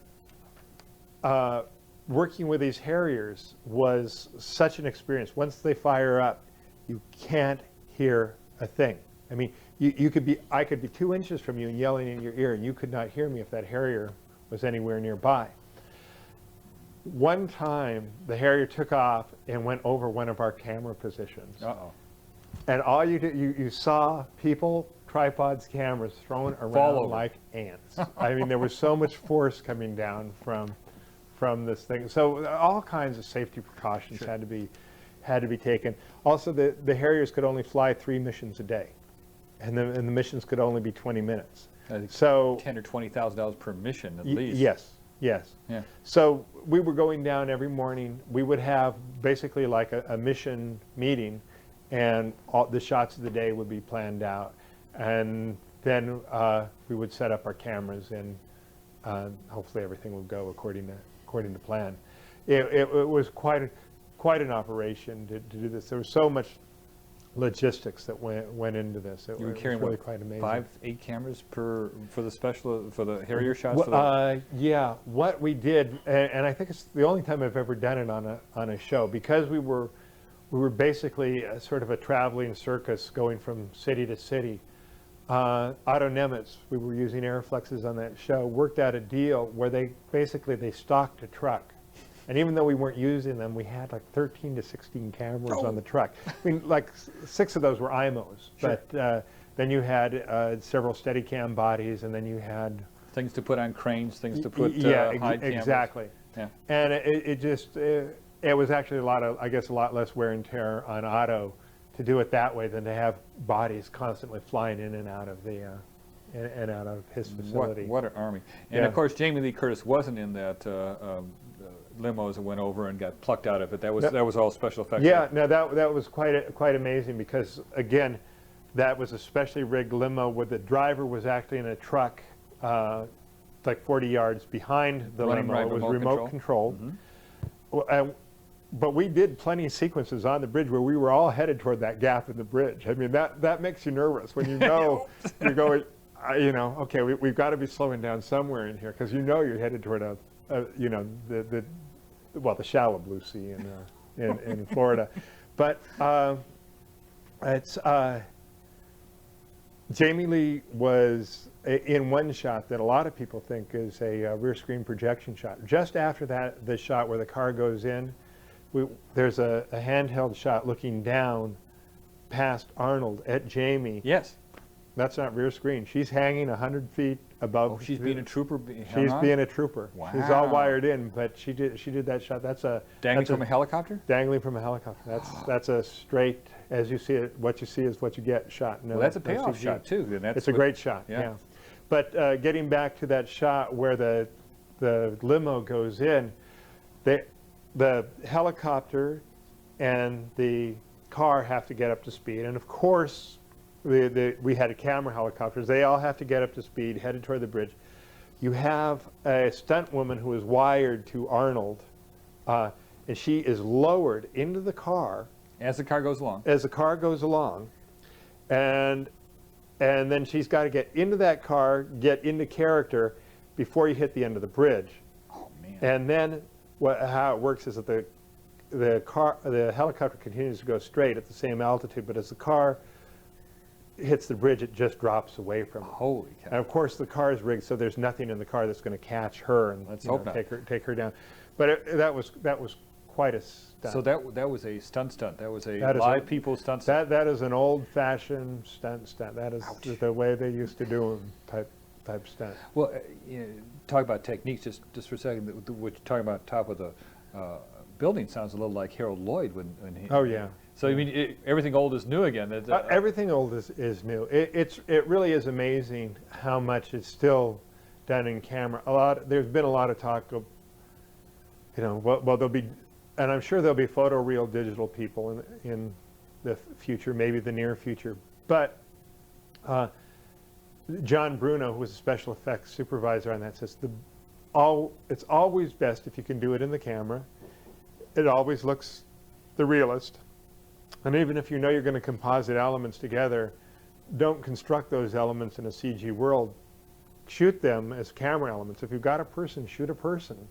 If you've got somebody splashing into water, shoot somebody splashing into water, and then use the computer as a compositing tool. It's going to look a lot more. Add to it rather than. Yeah, add to it rather than build from scratch. Wow, good advice. So, we can continue with this one, but we've still got more stuff to talk about here. How are we doing with time? Is it all right? We've got 30 minutes left? Good deal. Because there's a lot more to talk about. From there, you went on to Indian in the Cupboard. I got to tell you, my kids loved that show, and I thought it was terrific to go into the little world. And any comments? I mean, it was a special the main comment was that it was not shot as a visual effects show. I mean, the director's intent, Frank Oz's intent, was that we wouldn't treat it as a kid's story, but we would, and we wouldn't. The Indian would always be treated as a character, not a visual effect. The tough thing about that was, and we found it was really tough. In fact, that show was really hard on a lot of people because it's very difficult to get textures to transfer across from one scale to another. And explain that. What do you mean by textures from one? Textures in objects. Say you have a shot that you're doing blue screen. You shoot the top of a child's desk. On the desk there is a baseball, and our little character walks up beside the baseball. You do that, say, blue screen, and you've got your desk, and then later on you composite in your character. And then because of monetary considerations, which we had on that show, it was decided now that when you go to the close-up, you'll just shoot your real character next to a big baseball. Mm-hmm. Well, the problem we had was the textures weren't quite translating, in that when we got to the shot, we cut the shot in of the regular sized guy besides the big baseball. When we cut that shot up against the blue screen shot, there was just something that took you out The of illusion went away. The illusion went away. And it became a real problem that everybody had to do. So what was the solution? The solution was a lot of meetings at lunch. We went for months without any real lunches. We would have what we called the gang of captive 9, which would be the director, the producer, the cinematographer, the visual effects supervisor, the production designer, and some other people. And we would every day we would talk about the problem that was coming up next week and how best to approach it. Would you then put the baseball in as the final solution as a CGI? Or we do a reshoot, and we worked on texture, on certain things we could work with in texture, and certain things we just said, this is going to be impossible, let's go ahead and do this as a CGI shot too. Well, I kind of jumped into that show, because after True Lies, you made your bones. I mean, you're now a big-time director of photography doing big shows, and I would assume that your phone started to ring. Well, yeah, it did. I still, even right now, a lot of the stuff that still happens is action-oriented thing, because that's what people see. But it actually allowed me to do a non-action film after that, because that's sort of what I grew up on. I mean, do you need it in the cupboard? You mean? Well, yeah, to go and do something that was not an action picture. Mm-hmm. So that opportunity presented itself. I now had a little boy that I wanted to show something to. Of course, he likes the action stuff, so what can I say now? But it must have been, your life gotten more comfortable, is what I'm saying. Oh, yeah, it felt like, oh gosh, because so much of my life was, am I going to make a living doing this? I mean, and now it seemed like, it seemed like there were going to be opportunities. So it was really the first time in my life, and this was after a long time doing this, the feeling like the things are looking better. So after Indian in the Cupboard, you did you have on your resume. I know there's things in between things, but on the resume, T2 and 3D, which was went back with Cameron to do. That's 2D and 3D is the special effects of. That is a special venue picture that's showing up at Universal City now, well, in Orlando and in Hollywood. I'm actually really happy with that. John Bruno, who co-directed, I started. Who had been the art director on? He'd been the special effects supervisor. He started out directing that, and we had this huge city. Basically, it's the apocalypse of post-nuclear war that we had to recreate in 3D. And they found this abandoned ore processing plant out in the middle of the desert. And we went out. We spent some months developing special techniques to use in shooting 3D, because you're shooting with enormous cameras on a very heavy rig. So you've got a 400-pound rig. Was this a two-camera rig? 2 cameras on a T-bar? Well, two cameras is a split situation. So one camera is shooting straight out, but it's shooting through a prism. Yes. It shoots through a prism, and another camera is shooting straight down. Oh, wow. Yeah. So we had a lot of these shows that have been done before are sort of proscenium shows where the camera doesn't move much, and what happens is that people move in front of the camera and they do gags, throwing they things shoot out things at you, right. Well, what Jim wanted was really a continuation of T2, and he didn't want to specifically cater to, oh gee, this is a 3D show. So we had to create ways to make the camera work in the environment of a Jim Cameron film and to get the camera moving as fast. All kinds of technical problems when you do that. If you start whip panning these things or moving them over rough roads really quickly, it shakes. Now, if one camera is shaking at a different rate than the other, all of a sudden you have that terrible Sunday Funnies feeling of the picture's not in registration. And people get headaches and they get nauseous and bad things happen. So the team that was doing this spent a lot of time finding rigs that already existed and strengthening those. Because we knew we would have to do things where we needed to put a camera on a Steadicam, we found old systems that were used in the 1950s that had been sitting around in people's garages, and we tested those. Put that rig on a Steadicam. You're talking about a lot of weight. Yeah. So we modified. We found smaller cameras for that, and then we found. I had seen the cable cam in operation, which is the cable cam is basically a system where you fly sort of a gondola with a camera on it and an operator on it between two towers that you can place as far as 1,000 or 1,500 feet apart, and you can change the height, and you can change the speed. Oh yeah. And the inclination of this. Two operators do this, but it's basically now you've got a helicopter. So I said, okay, that's what we'll use. We'll put this big rig on this cable cam, and not only will we be able to chase motorcycles with it or precede motorcycles and go 40 or 50 miles an hour, but we flew this thing literally right through explosions, and it was great, so without, putting people at risk. So it was a remote? Yeah, yeah. So it was, but we had an operator. I mean, we had a cable cam operator on it, but because of the weight, we couldn't put a camera operator on it. And actually, the person who operated the cable cam was able to pan it. So that was one solution we had. But so the amount of light that these rigs use, because we were shooting at 65 millimeter cameras at 30 frames a second, and you have to shoot at about a T8. That's what I understand. So 3D doesn't work unless you're in about an F8 type situation. Yeah. So you're shooting outside at night. And now the type of lighting that we used was, we got every Musco we could find. We got BB lights. We got night light. Yeah, whatever it was out there, and it looked like it was just an incredibly brilliant area out in the middle of the desert. Of course, on film it looks really dark. Sure. But it's what we needed to get this happening. So it was fun to work in sort of an exotic format like that. And then I did something for Epcot Center, Ellen's Energy Crisis, and that was another exotic format. And then I was shooting some commercials, and I had over a period of several months, almost a year, sort of been told that I was a front runner to shoot Jim's next picture, Titanic. So my wife Patty and I sort of played a waiting game, and I shot tests for Titanic, Kate Winslet's test, and then it became obvious that the script was going out to other cinematographers, and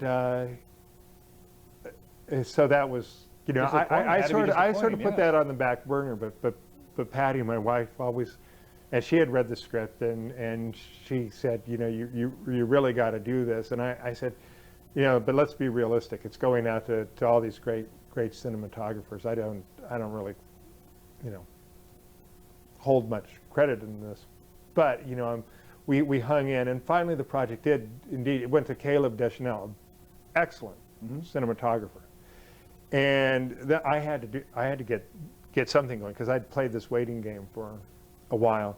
So I did Brett Ratner's Money Talks film, and as it turns out, halfway through the middle of Money Talks, Patty fielded a call from John Landau, the producer of Titanic, and John said, I've noticed that things aren't really going too well between Jim and Caleb, and we don't know what we're doing now, but he just wanted to know what I was doing. I said, I'm in the middle of a production. And that was the end of that. Except like 2 weeks later, another phone call came in. And it was a very strange dance that we had to do, because I was committed to a project. And Patty came in to the middle of this. And I mean, there's so many steps involved in this, because you can't just leave a production. We all know you can't, but we all knew this was hovering, and Patty worked with the producers and worked with the agents and sort of made all this this happen, all in the middle of this. And then the director and the producers on Money Talks they were fantastic. And they were gracious? Said, I was graced. I was so lucky. I could have been in another situation where they could have said, yeah, tough luck. Tough luck. Stick with us. But they were fantastic, and they said this is a great opportunity to do this. Go for it. The problem was, and what I was able to do was I was able to overlap a week with Bob Primes, who came in and matched what I was doing flawlessly, and so my crew was like going down to Rosarito Beach where Titanic was filming, and my gaffer John Buckley was able to leave the production Money Talks early and segue into Titanic. By this time, we had like 2.5 weeks before the production, before Titanic started. Oh my goodness. And it was a nightmare, because I mean, in some ways it was great, because going down to the studios in Rosarito where this, well, basically the studio was being built for this production. From scratch, right. It was like stepping into the gold rush in California during the gold rush year. That same sense of excitement. There was so much happening. There's so many people working, trucks and bulldozers and cranes. I would go down 1 week, come back the next week, and there'd be an entirely different building now. Wow. So they built tanks. They built things, water tanks, and it was all coming up so fast. It was so exciting, and yet there was this dreadful sense of, my God, this it's like this big wave, and it's going to crash on me in a few weeks. But I had an excellent crew, and each one of those people acted as a field commander, the gaffer, the key grip. Right, and you'd worked with Jim before. Yeah. You knew pretty much by this time what he was Yeah, expecting. and we had some preliminary meetings, not so much on the aesthetics, but on different techniques that we were going to try to light the ship. Originally, we were going to use a huge construction crane to put basically a huge bounce card on, a 30 by 50 or 60 A-frame truss situation that you could unfurl like the pirates did on their galleons. You could unfurl what would become a huge white card, and then for other situations you could change that out for basically a silver lame reflective surface. Too much. And we figured out how John was working on how he would wire this ship. Eventually we had 70 miles worth of cable on this thing. We had 3,000 lights on the ship. Wait, this is a full size. This is basically a full-size ship. It's what it really is, being a Hollywood set, is it's a lot of scaffolding with what looks like a ship on one side and the top of the ship put on. But if you walked around to the other side of the ship, which was built up against on a cliff above the ocean, you would, if you looked on the other side, you would just see a bunch of scaffolding. But from the right angles, it looked like From this was the right in the angles, water. it looked like a ship, and in the water. Pardon? And it would look like it was underway. You could shoot a lot of it, and it would look like it was out in the water, because we would shoot across the top of the ship toward the waves. And by moving the camera around it, you could make it look like it was underway. And they had very cleverly also found one area where the prevailing winds blew the smoke straight back, so it would look like it was wonderful. So nature was cooperating. Yeah, so nature was cooperating. I mean, that was one of the reasons they built there. I mean, they looked in Europe, and they looked in all over Australia. All over the world, and then they finally wound up just south of the border. So the main thing coming on was that I couldn't. We could project far into the future, and 10. Yeah. We project far into the future and get the teams working on what was going to be 3 months down the line. But if I kept looking at the production that way, I would go nuts. We would just have to look at it day by day. And I never looked at it, and the wonderful thing about Titanic was I never looked at it as this big mega thing. I would just say, okay, I've got these scenes to film next week, and I would try to prepare for that. How to do it that way. And again, it was all storyboarded out like his other ones? The special effects sequences were storyboarded out, definitely. Anything that had a high dollar content on it. This movie is known for its digital special effects and digital people put into it and those sorts of things. And I'm sure there's an awful lot of things that I don't know what was thrown in there that would just seamlessly work. Tell us about working with that. How did that work? Well, the first thing I did coming on the show was just talk with Rob Legato, the visual effects supervisor, and we had a blueprint which was basically for the end of the movie, which was the works of oh boy, I just forgot the name of the guys that did this wonderful book on the sinking of Titanic. Beautiful picture. So there was a and so that's where I was taking the visual cues from.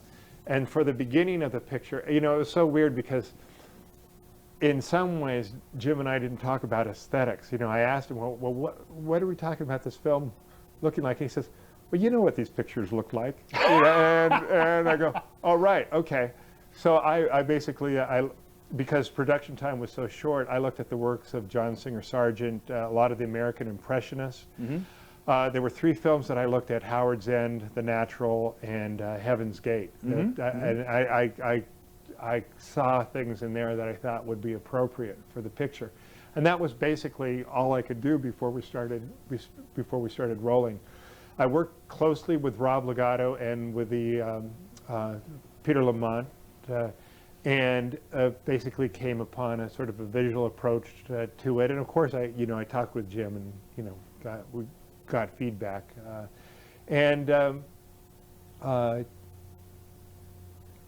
there was so much that was going to be done digitally, but there's a tremendous, every time you see the ship and it's entirely in the water, that's very much a digital shot. It's an incredible shot.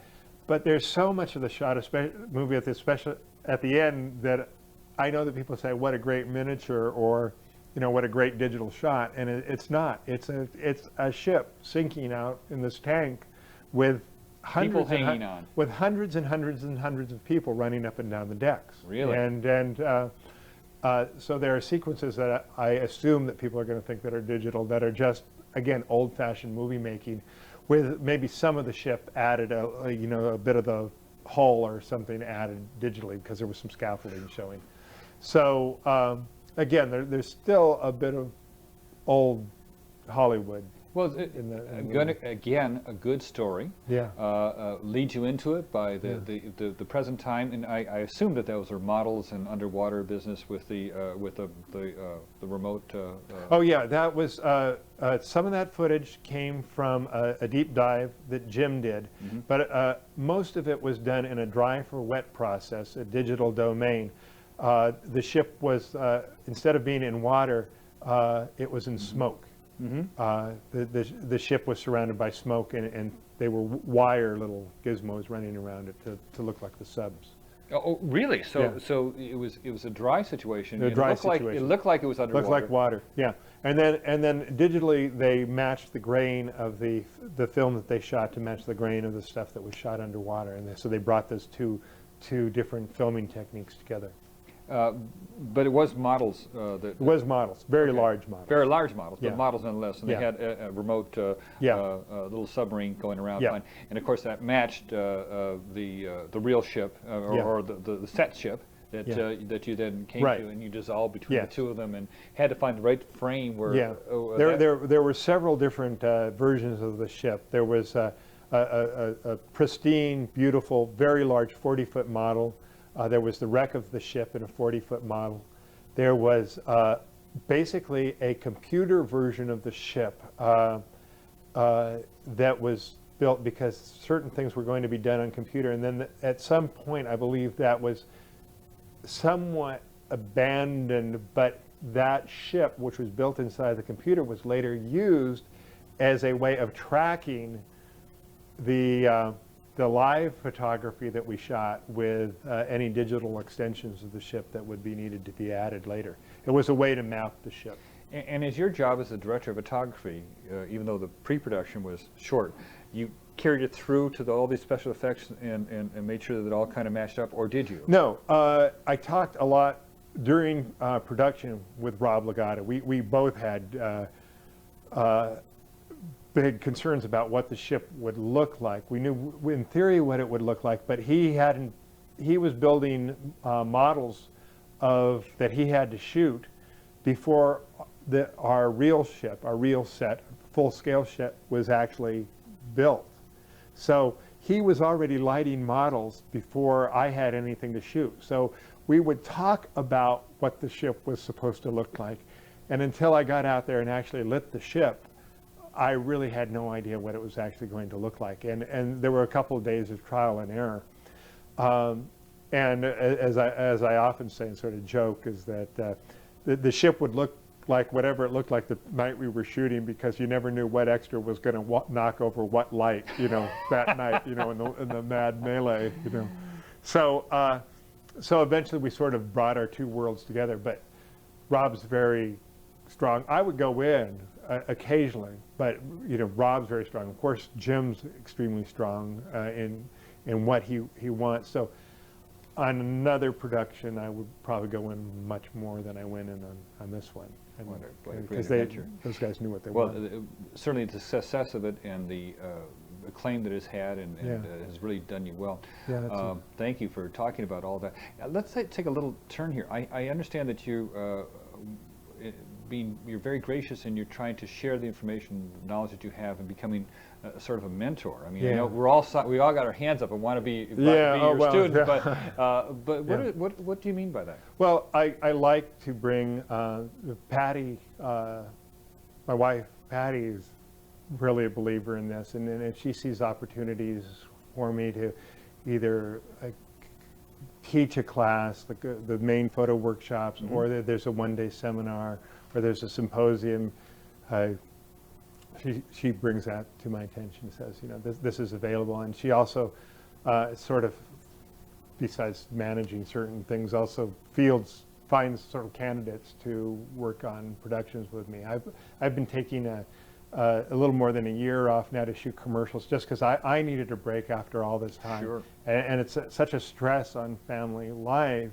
So, oh wow, what if we have some time where I actually show up at the end of the day? Wow, what a strange thing, So, but when I'm back doing commercials, back doing features, I like to have a person come on who would benefit by being on the set every day and seeing what's going on. There's Pass a lot the of knowledge along. That's very great. A lot of people have learned a lot of stuff that way, and I really believe it's a solid way to. Well, let's try to get you on one of the local 600 seminars. Yeah, and great. I think you'd be a star attraction. It'd be great to have you along. Be fun.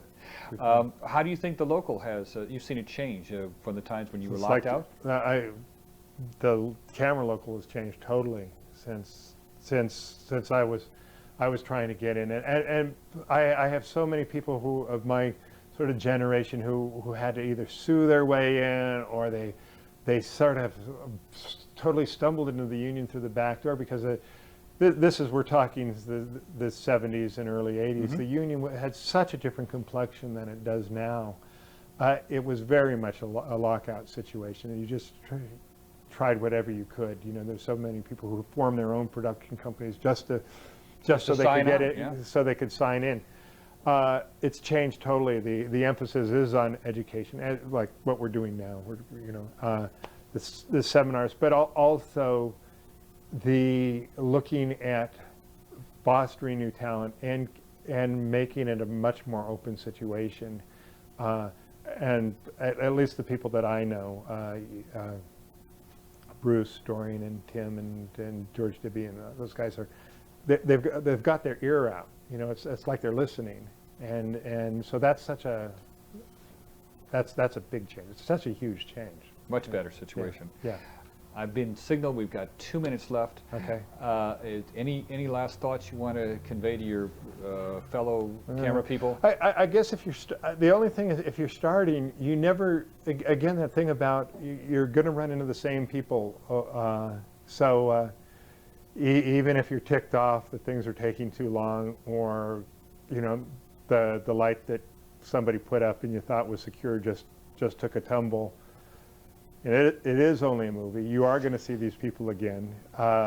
And also the opportunities that you think, the things that you think are setbacks are going to come up and show themselves as opportunities. They're like working on a show that doesn't get released. Somehow, some way, somebody's going to see that, and it's going to be a thing that you can use. So be gracious? Yeah, be gracious. That's the main thing. Be grateful for being in this business. It's a great business.